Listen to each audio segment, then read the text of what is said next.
Tadoba tree falling under scrutiny. Over 25,000 trees at risk.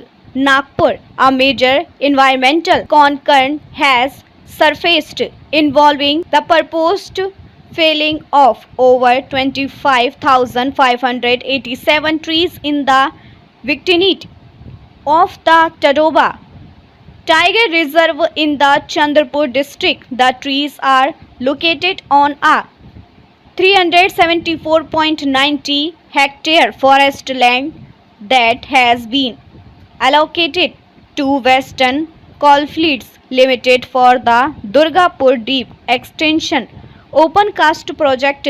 During a recent hearing at the Nagpur bench of the Bombay High Court, it was revealed that the Union Ministry of Environmental, Forest and Climate Change is now scrutinizing the proposal to change the name of user agency, a step required to modify conditions for additional tree cutting permissions.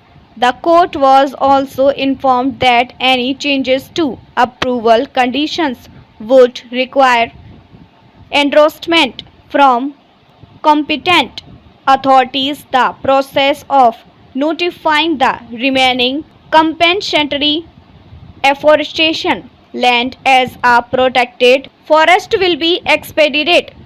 Notably, the state government will only permit further tree felling once the entire compensatory afforestation area is officially declared a protected forest. The court was assured that action would be taken as per exacting rules and guidelines against those responsible for unauthorized or expensive deforestation.